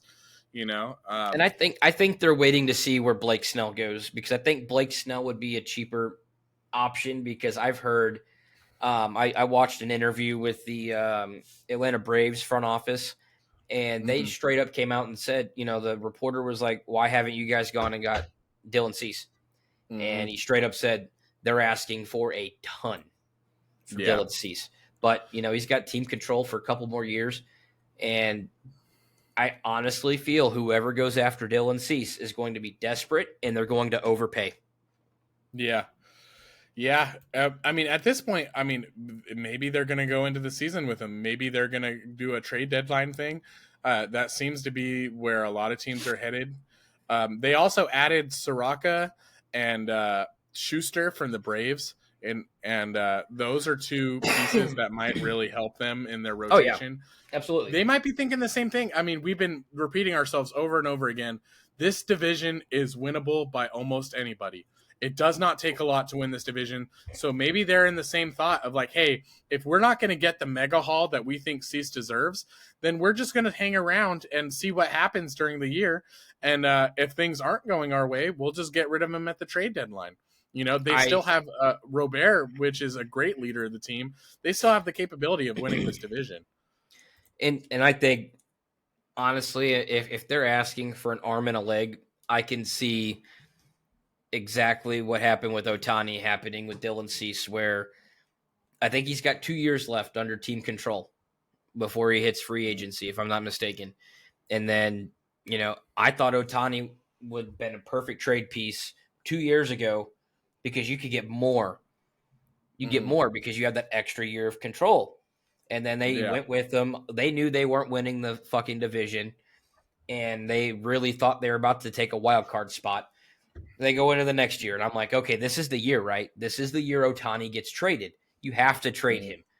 And they went out, and they didn't do shit. They got like Lucas Giolito and Hunter Renfroe. Was it Renfroe they got? They picked up a ton of people off of waivers. Great, and it didn't work out. And then guess what? Ohtani just walks and doesn't go to your division rival. He goes to your back door and goes to your neighbor's house. So guess what? Now you're not making any money off of him. You didn't get anything in fucking return for him. I think they might have gotten one draft compensation pick. Yeah. But the load, like if I know the Cardinals, they were drawing up mock offers, and, you would have gotten Nolan Gorman. Mm-hmm. You would have gotten a Jordan Walker. You would have gotten a Tink Hensey. There's so many players, because you could have built for the future and the now if you were to trade him. And I think that's what the White Sox are going to do. They're going to get too greedy, and then they're going to, realize they're going to look at their watch and be like, oh shit, he's a free agent. And guess what? You get nothing. Yeah. You get nothing. It'd be interesting though. Hell, right after we end this podcast, you could say Dylan Cease traded to the San Francisco Giants. Yeah, don't get my hopes up, man. I don't think I can handle that in back-to-back days. Back-to-back days. AL East time? Are we ready for the AL East here? Let's move on to our final division, the AL East. The American League East. I can. I'll start off with the AL East if you don't mind, good sir. And I'm gonna take a different route. I know, like I said, like we've talked about with young teams, Baltimore is that team, dude. But Yep. I think we're gonna be realistic here. I'm not doing a hot take. They had a really bad year last year, but I think the Yankees are gonna take back that NL East or the AL East, dude. I really think they will. I think they are too. I'm on the same page with you there. I mean, I'll combine my AL East with our next topic and just get it done in once. I Juan think Soto. Soto's is going to be just unbelievable. He's going to go over there. I mean, he's got all the motivation in the world. Number one, he's playing in the Yankees market, which he's going to love. I think that he's made for that. You know, he's Sure, the type porch. of player that's yeah, he's just gonna go off. I think that he's gonna have an MVP season. I think him and Judge in a lineup together is gonna make both of them better, and it's just gonna be unbelievable. I mean, Orioles are good. That division is great. Red Sox, sorry Tony, they've not done anything. Rays, I think, have gotten slightly worse. The Orioles are gonna be great. You know, the Blue Jays are a great team, but I think the Yankees run away. If you want my honest opinion, 3 out of the 5 teams in the AL East are going to make the playoffs. The Yankees, the Orioles, and I believe Toronto is going to make it in the playoffs. Mm-hmm. I mean, that division is so stacked because the Royals, I think the Royals will win the AL Central, but you're not going to get another team in the AL Central that's going to do and win as many games as say Baltimore. Say the Yankees win this division, they're not going to win. The Twins are not winning more than Baltimore. Yeah. And it's really going to come down to the division leader from the AL Central is making the playoffs. No shot at any other team making a wild card. But you really have 6 super teams in the AL. You have the Houston Astros, the Rangers, the Mariners, and then you have the Yankees, the Blue Jays, and the Orioles. So you got 1-1. You know, only one team can win the division, but those other 4 teams are going to be fucking playing all season for that wild card spots. Yeah. If you look what the Yankees have done this year, they lost Middleton to the Cardinals, but still, they still have Clay Holmes. They still have Tommy. They have a really good. They signed Stroman. They got Juan Soto. They brought over Alex Verdugo. I mean, and you can't forget, obviously the outfield's going to be Judge, Soto, and Verdugo, but bro, they still have Jason Dominguez. Yeah, they still have Jason Dominguez. Their infield. DJ LeMahieu, he's always been one of my favorite players, going back to when he was with the Rockies, because dude's just a fucking solid ball player, dude. You know, he's kind of on the decline of his career, but DJ is still a good contact hitter. I like him in that lineup. Rizzo, he's also kind of trending down a little bit, but Rizzo still got pop, dude. He's got pop. Gleyber Torres had a fucking monster season. And then you still have Anthony Volpe. You know, he had a horrible rookie year, but again, he's only, 23, 24 years old? 22 years old. But you got to let him develop, dude. You got to let him develop. Yeah. And I think their catching depth is amazing. They have Austin Wells and Jose Trevino. Mm-hmm. And then you got their rotation. You got Garrett Cole, who's going to win Cy Young again. Ohtani's out of the American League, dude. Ohtani's out. Cole's going to run the AL.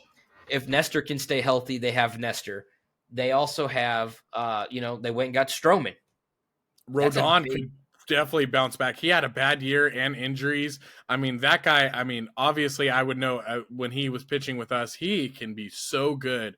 So if he gets back to his old form, that rotation all of a sudden looks so scary. Oh, absolutely. And then you still got guys who were really solid, like a Clark Schmidt. Mm-hmm. You know, he got hit a little bit last year, but you know, he was just kind of there. But he's still really good. And then Luis Gil. Yeah. Luis Gil, man, he's only 25. He only pitched 33 innings last year, but in those 33 innings, he had 43 strikeouts. Yeah. And I think the Yankees, I think they went and got Caleb Ferguson, I think is who they signed. They traded from the Dodgers. Yeah, they sent a couple of young guys over to the Dodgers. He's a good piece to their bullpen for sure. Absolutely. I think it's going to be the Yankees. I think the X factor for the Yankees they were only 82-80. They were only 2 games over 500. Mhm. but Judge has to stay healthy, Mhm. and I don't know what the hell you do with Giancarlo. I You mean, know, I wouldn't be surprised if he has a better season than he's had recently. I've been following a little bit of his off season. He's lost some weight. He looks like he's training hard. If he, it's health is always going to be an issue for him too. If he can stay healthy, even if he's not his top self, I mean, he's always a threat to hit it to oh, absolutely. any recent galaxy that might be floating around our atmosphere. And you know, it's so hard. I can't predict against anybody that has Juan Soto, Aaron Judge, and the threat of Giancarlo in the middle of their lineup, And then surrounded your by young ace is Garrett players. Cole. Yeah, I mean, it's just Baltimore's good. Don't get me wrong, Baltimore is really good. They have Corbin Burns now, and they're going to be good. I don't think that they're going to be far behind the Yankees, but I just don't think that they're going to take the division. And And the other two teams it really comes down to is Toronto. I mean, I don't have much faith in Boston. you mean Alek Manoah is not your Cy Young pick? Oh, absolutely not. Fucking bum. But if you look at the roster between Tampa Bay and Toronto, like I said, Tampa Bay and Toronto, I don't see them winning the division, but they're Yeah, definitely going to be wild card threats. And I think it's going yeah. to come down to game number 162 again for the American League wild card picture. But on paper, I think Toronto has a better team, and that you're not going to have Wander Franco, and he was Yeah. a big piece of, well, he's a big piece of shit, but he was a big piece of that organization. Yeah. But That was I, that was crazy. I couldn't believe that started to come out. Oh my gosh, man. That but is I, so I, I nasty. think I think for the Blue Jays team, it Horrible. it all it all starts with George Springer has to stay healthy. He's 34, so he's kind of a little bit past his prime, but I mean, he batted 258. He still had 21 home runs, but I think he got hurt time and time last year. Mhm. Varsho's got to step it up. Varsho was really good with Arizona. I don't know what happened, but they also signed Justin Turner, who I think is a great fit for the Blue Jays for what they need. I don't think he's going to play third base. I don't think they're bringing back uh, homeboy Matt Chapman. I think Matt Mhm. Chapman's going to go to the Giants. But last year Justin Turner still batted 276. His OPS was 800, and he had Yeah. 23 home runs, 96 RBIs, and he's going to be 40 years old. He's going to be 40 years old. Well, he'll be 39 this year. He just turned 39 in November, but he's not bad. I think I've talked to some Blue Jays fans. Most of the Blue Jays fans that I've talked to said that if they have a chance to be a threat, and I would love to see this guy in a Blue Jays uniform, Cody Bellinger. Cody, Yeah, I mean, you really don't know at this point. He could go anywhere, and if they make a signing like that, I mean, maybe they're seeing the same thing we're seeing, and they're like, "Hey, this Baltimore team's passing us up for sure now.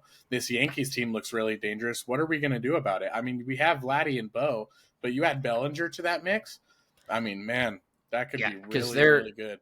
and I know this guy. He's not really known for his bat, but Kevin Kiermaier, solid fucking defender. And then you Mm-hmm. have George Springer, and then you throw Bellinger in there Mm-hmm. because Turner's definitely going to be DH, and I don't think he's going to play much third base. I do think Vladdy's going to have a way better year. Yeah, Not saying that he had a bad year last year. I mean, he did I good. think it. I mean, he did okay. It's just the I, hype I around it, I think, man. yeah, The I think that expectation he's versus the overhyped compared to reality. what he is. Yeah, exactly. He did solid, but I think the expectations for him are sky high, and I think that he'll get back to that. I You think he can will. definitely see it. I mean, he hits the ball a million miles an hour.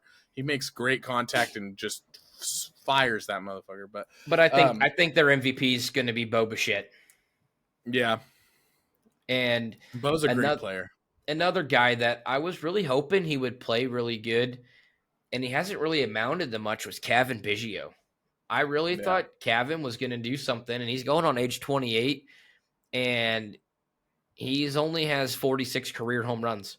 He only has 167 career RBIs, and his hmm career stat line is not impressive. But he had a lot of potential coming up. But again, I don't know. What also worries me is their pitching. They have Bassett, Barrios, Gosman. Gosman did really good. Kikuchi did really good. I think he'll be a good piece.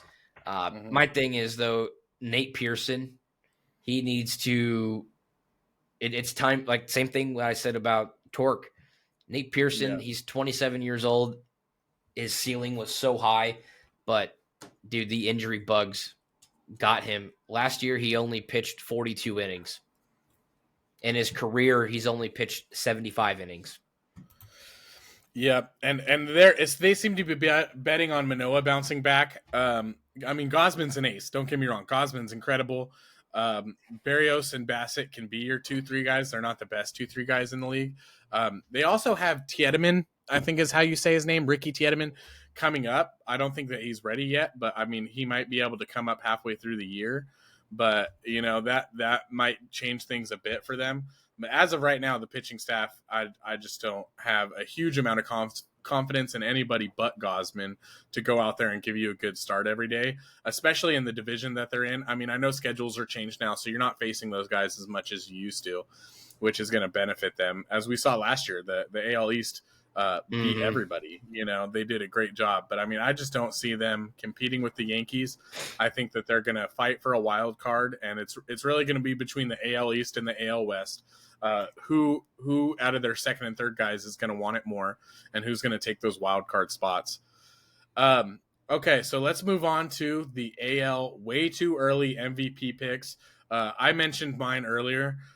My pick for AL MVP this year is going to be Juan Soto. I think that he's just going to have a hell of a time over there in New York. I think that he's going to be made better by having Judge and Giancarlo there in the lineup with him. I think he's going to take advantage of that stadium. I think he's going to have the motivation going into a free agency to just unleash everything that he can and just go and get the best bag he can. I mean, we know that that's what players do. You know, we've seen it time and time again. The contract years are when players have some of the best years. So I think that that's going to be my MVP pick. What about you? So I'll give you who I think is going to win, and then I'm going to give you a dark horse, like we did with the NL. Okay. Got you. Hands down, like you said, Juan Soto. I think he is going to go fucking off. Like you said, contract year. He wants the bag, and the Yankees are known to give out bags. And then, you know, just having Aaron Judge, you know, being able to bounce stuff off of Aaron Judge, like, hey, what'd you see in your at bat? Like, what, you know, being able to have that with a guy like Aaron Judge, I think he's going to have the best year of his entire career this upcoming year. As for the dark horse, and I want to mention last year we talked about this. I'm not picking this player this year. He's coming off Tommy John surgery, but I told Evan in the right around, I would say June of last year, don't be surprised if Felix Bautista wins Cy Young or even maybe MVP. Obviously, he had Tommy John, and he was fucking lights out. Dude is filthy. Lights out. However, dark horse is going to be his teammate, the man that he throws the ball to. I'm going Adley Rutschman for my sleeper MVP this year. I'm going Adley. I think Adley, you know, he's young, and it's going to be Adley or fucking Gunnar. Okay, one of those two are going to be my dark horses, and they're just so similar. Gunnar's got a little bit more pop, but Adley reminds me of Buster Posey. Yeah. Bro's a defensive god, and he is a beast hitter, dude. But Gunnar reminds me of prime Brandon Crawford. Yeah. Fucking with a better bat too. Great fielder.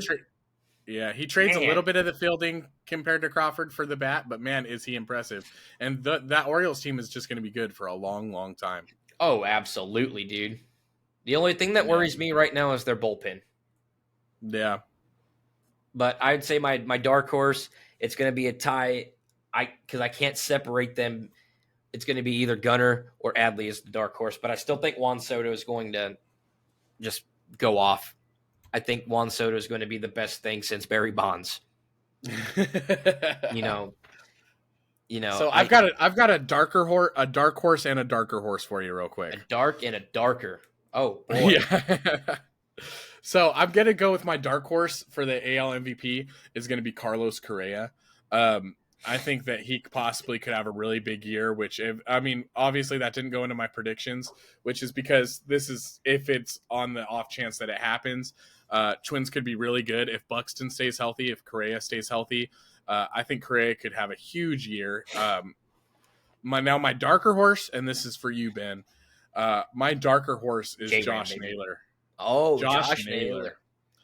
Naylor, I mean, there was just moments last year that you're just like, wow, you watch this guy and you're just like, wow, this guy is so, so good.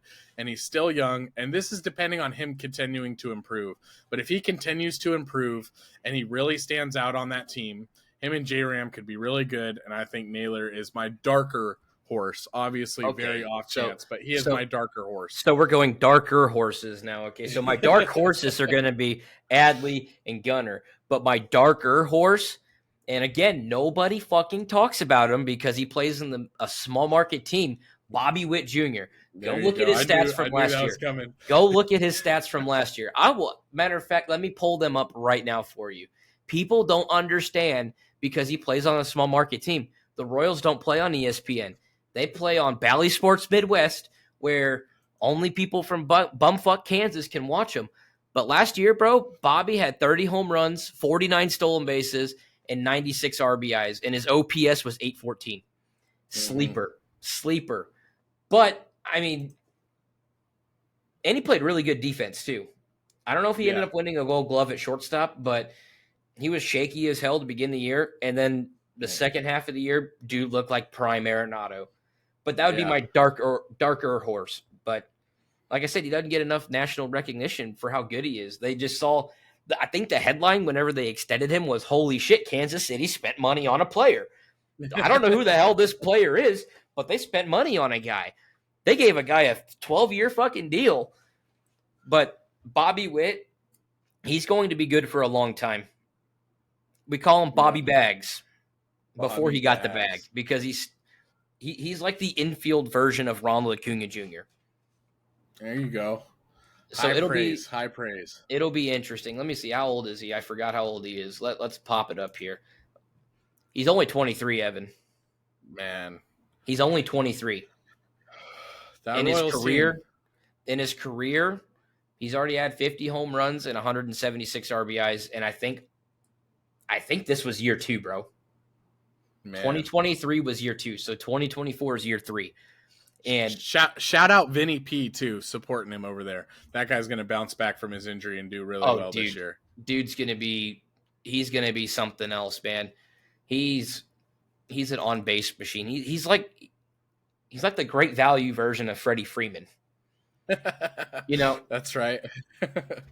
he's the great value version of Freddie. But that'll be my darker horse. I've already told you Garrett Cole's winning Cy Young again. Yeah. We didn't. And National League, like I said, it's so open for Cy Young. I still don't think it's going to be Yamamoto. If I had to pick a player that's going to win Cy Young, honestly, I'm thinking. There's only one right answer. There's only one right answer. Logan Webb? It's going to happen. It's Logan's time to shine. He is so underrated. He finally was getting some national attention for how hard he works this year. He finally got some. He got some Cy Young votes. But dude is just a workhorse. He's in there giving you long stretches every single time he comes in. That changeup sinker below the zone, man, he's incredible. He's incredible. And the dude's legally blind. Let's play the hypothetical. Let's play the hypothetical. Say obviously Snell's a free agent. Mm-hmm. Do I think he's going to do what he did last year again this year? No. He walks too many guys.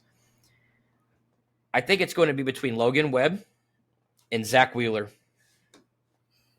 If Zach Wheeler, I won't argue with that. Zach Wheeler's great.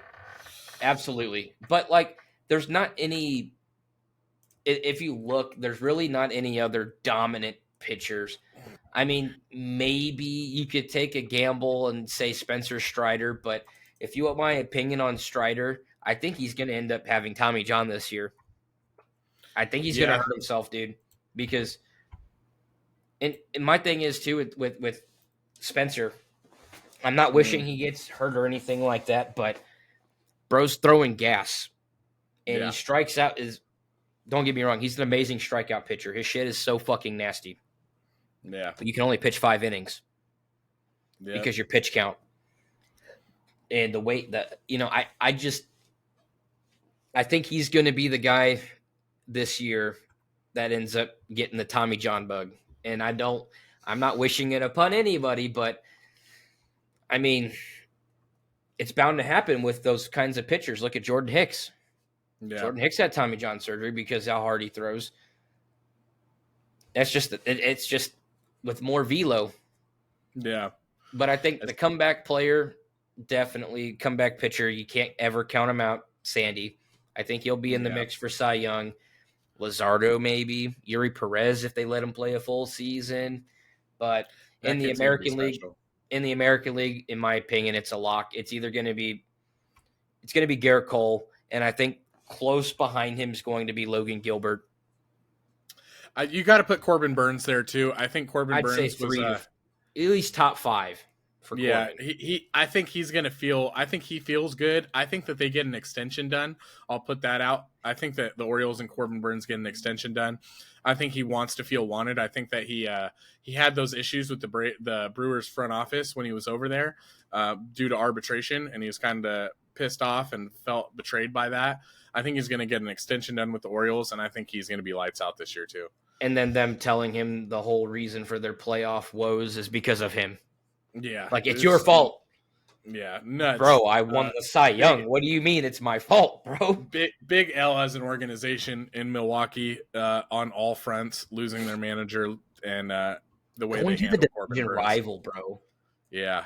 That'd unbelievable. That would be like Tony La Russa going to coach. Well, so the Brewers and Cubs rivalry is kind of like the Cardinals and Cubs. Obviously, the Cardinals and Cubs, the Yankees, the Red Sox, the Giants, the Dodgers. Like the big rivals in MLB. But that would be like Tony La Russa winning the 2011 World Series and saying, "Peace out, I'm going to the Cubs." That'd be like Bruce Bochy winning all those championships with San Fran, and then being like, I think I'm going to go to the Padres. Yeah. Well, I wouldn't put him at the Dodgers. He came from the Padres, so it kind of was like that a little bit. Well, I mean, I'd say it's pretty close because he was the manager for the Padres for a long time. Never got it done with them, But speaking of managers, I do really think, and I am proud that Ron Washington is going to coach the Angels. I love Ron Washington. That 2011 World Series, dude. I will always love and respect Ron Washington and Dusty Baker. Yeah. Even though Dusty was a bitch, he was a fucking bitch whenever he was managing the Reds. I fucking hated him. You got to give respect where it's due. And Dusty is a fucking baller, dude. And Ron is a baller. I was so glad Ron won that. He wasn't the coach, but I'm glad Ron got his ring with the Braves whenever they won the World Series. So, man, I'm glad those guys are getting opportunities. I'm surprised Joe Madden's still not a coach, or Joe Madden. I'm thinking of football all of a sudden. Madden's still not in there. There's still a lot of decent coaches out there, but I don't think. And we got Dusty back. He's part of our front office now, so that made me happy too. I'm glad to have him back in our organization. We did do a lot of changes. I know Molina's up in our box, up in the admin position. Something that a lot of people aren't talking about either is our new bench coach, Daniel Descalso. It seems, bro, he's a goat, man. He's a goat. That's right. He was one of those, he won the World Series with us. He had really big hits against the Braves in that championship series.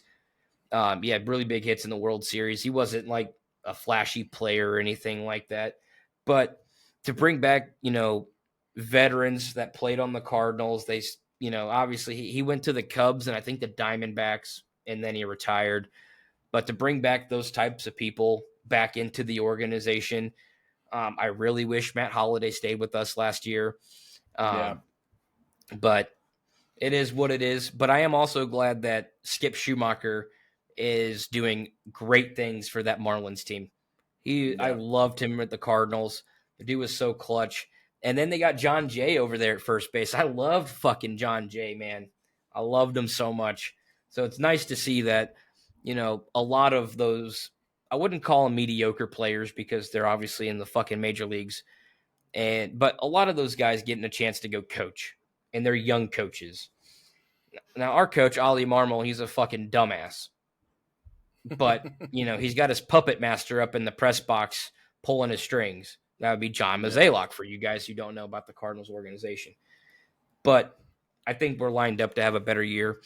I think Wainwright's sticking around. I saw some videos on the Cardinals TikTok and stuff like that Wainwright's actually down there in Jupiter working with the young guys. So I figured Wainwright would stay around, which is pretty nice to see. Obviously, Yachty was coaching, I think, in like the Arizona Fall League. Mm-hmm.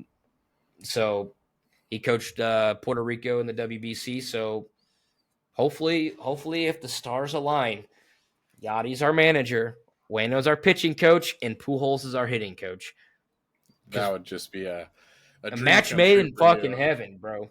But they're not yes men.